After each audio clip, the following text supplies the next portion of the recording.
Hi guys, welcome to this channel. This reading is for fire signs: Aries, Leo, Sagittarius.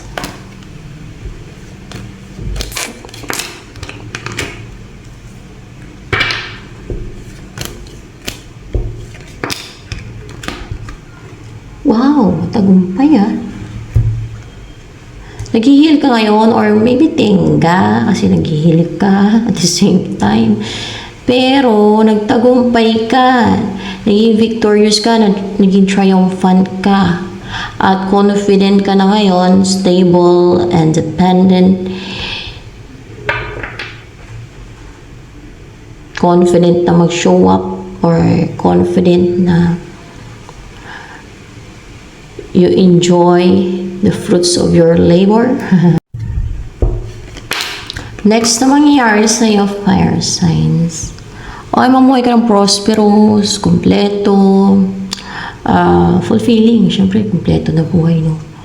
And satisfied life. Or full of satisfaction. Yun.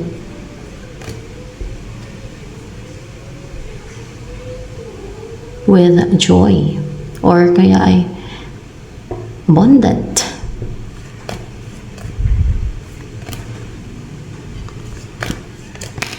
Malaki ang bahay.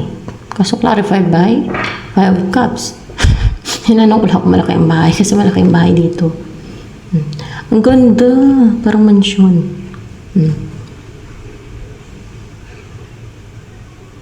Diba? Parang mansyon na yun eh. Ganyang bahay. Malamansyon na yan. Kaso walang prutas.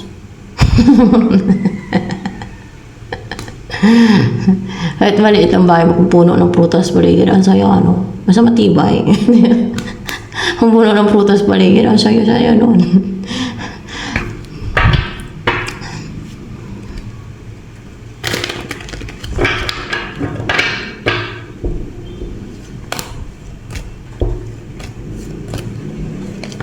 Doon darating sa'yo, attacks. Mga gustong pumigil, gustong madlang. Saan? Ito, dito. Gusto madlangan yan. Kasi bakit? O, nainggit yan. Umiral pagkagahaman.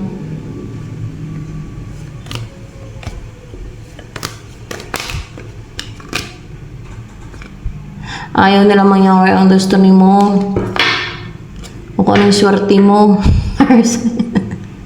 Mga atake sila. Oh my gosh. Di ba, inggitiro sila, inggitira. Or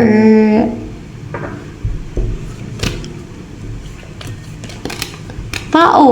Mismo mga tao daw yan. Mga atake. Taan nyo? Meron talagang mga taong evil. Ay nako. Ambot, chiki talaga. Kaganyan. Sa kanilang kaluluwa. At hindi sila nagsisibago. Kasi gusto nila mangontrol. Inggit, pagkagahaman ang kanila pinapairal.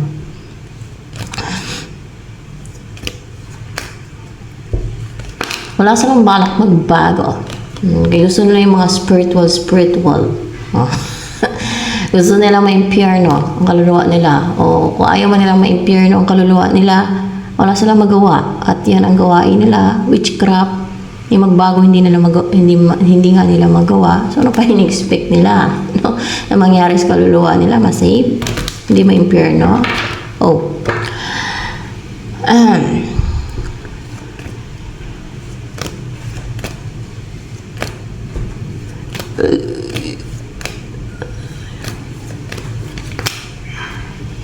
You were just so real that I want you.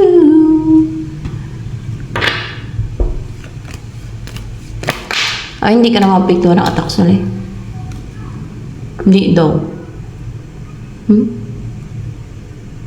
Ibig sabihin, sila itong maging powerless. Sila yung maging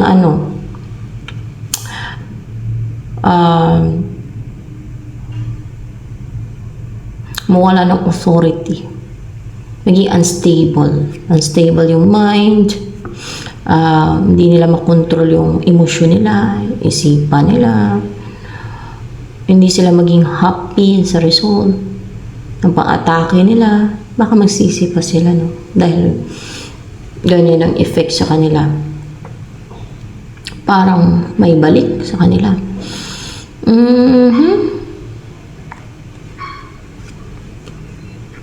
Hindi sila maging masiyahin. Maging malungkot sila. Hindi sila mag-succeed. Hindi sila makapangontrol.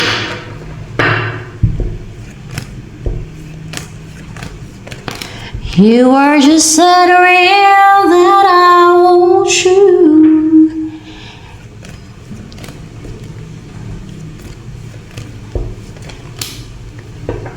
Tao din to yung darating sa'yo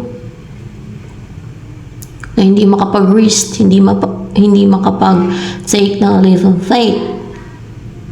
Puno ng karga.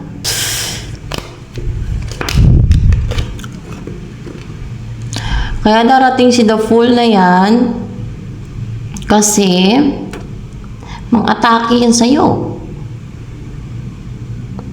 Mang-send ng mga attacks, mang-send ng manipulation, tigal po, palipad hangin, energetic attacks. Energetic attacks na yung-send niya. Ito ang gagawin niya sa'yo, di ba? Energetic attacks. Gusto ko niyang kontrolin, manipulahin, utusan, pasunurin sa will niya. Alam niyo yung para siyang si teacher. Naano siya, master puppeteer. Parang gano'n, master puppeteer. Gamit yung mga energetic strikes, energetic attacks. Alam niyo yung energetic attacks? Tigal po. Yan, mga tigal po nila, mga orasyon yan. Energetic strikes, energetic attacks.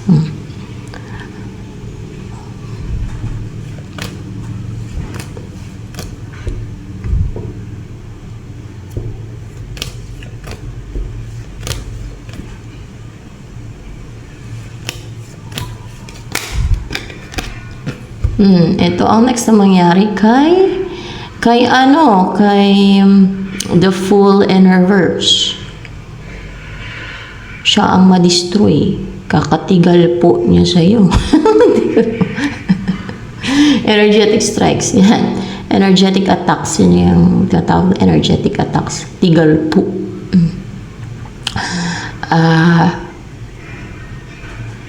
Makontrol ka niyan. Pwede nga manigas yung kamay mo kung tamaan. Kaya ako dati, sasanigas yung kamay ko. Parang bang nakontrol.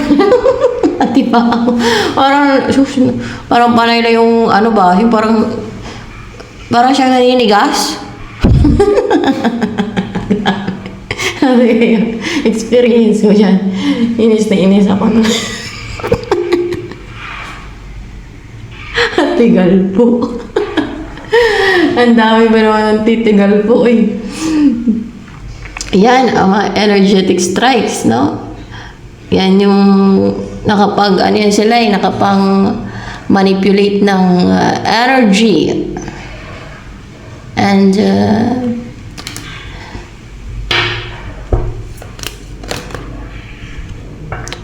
hindi yung mga energy at ng tao yung inaano nila. Pati nga yung pwede yung kamay mo manigas. Yung paa mo manigas dahil sa tigal po, depende sa tigal po nila.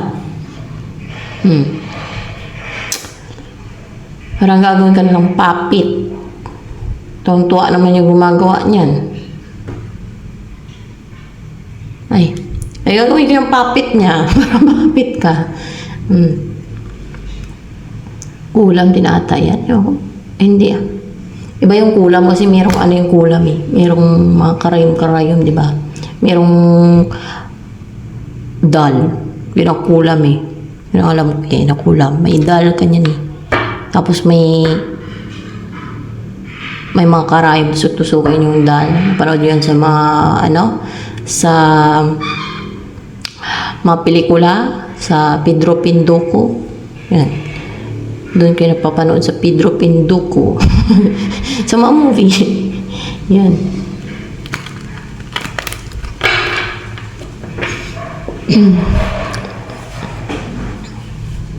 Kargadong dasal.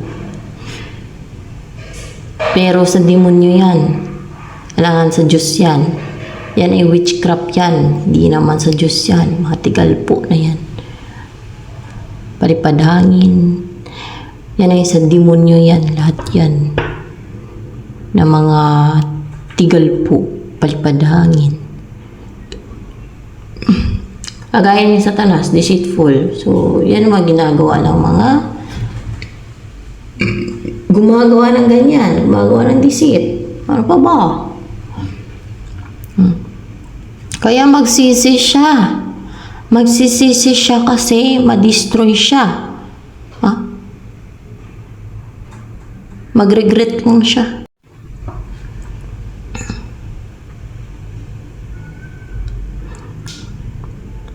Siguro dahil babalik sa kanya, kaya gano'n.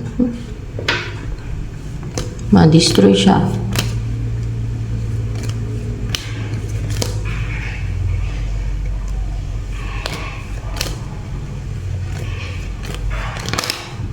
Fire sign. Yan ay person na nakarecover na sa mga deceit. Like, yung mga attacks din ng tigalpo siguro. Kasi deceit yan eh. Baga nawala na yung malice, deceptions, illusions, manipulations na sinend sa isipan niya.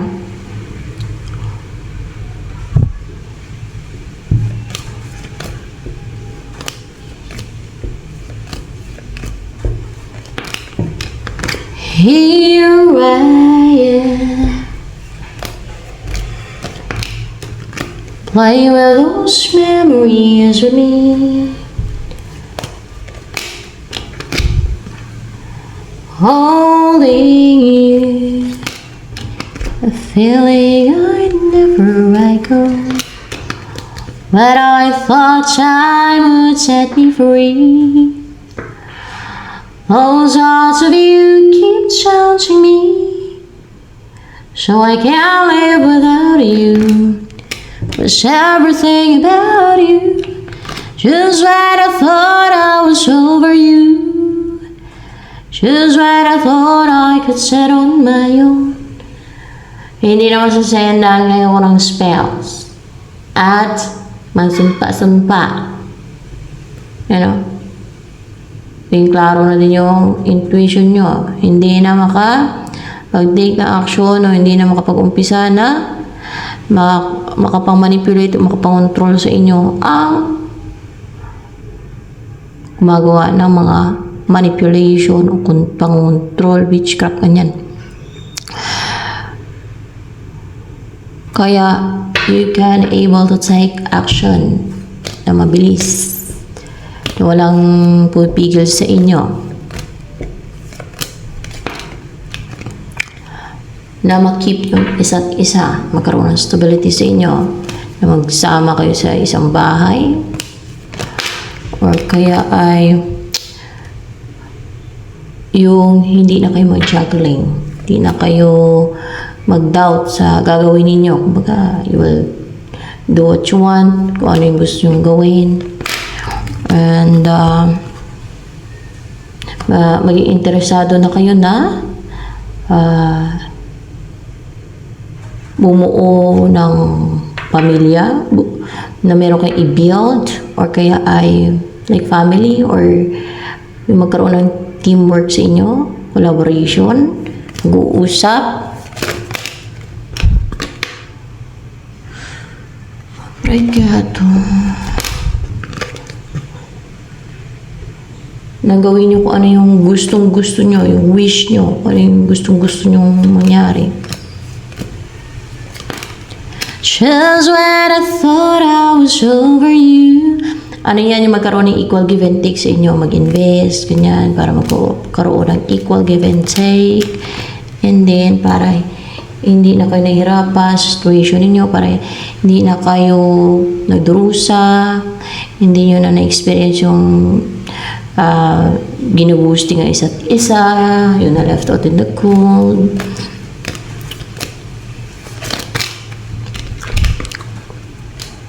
Ito ang nais sabihin sa iyo ni the moon in reverse. Gusto ko niya mapangasawa or gusto niyang maging partner ka.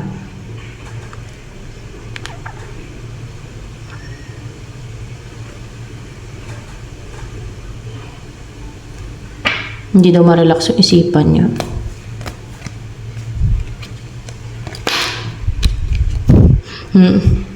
Kasi gusto niya magkaroon ng new beginning sa inyo. At magkaroon ng movement, may mag-take na ng action na hindi niya napipigilan yung magkaroon ng new beginning sa inyong dalawa. Yung excited siya na magkaroon ng stability sa inyo. So yan.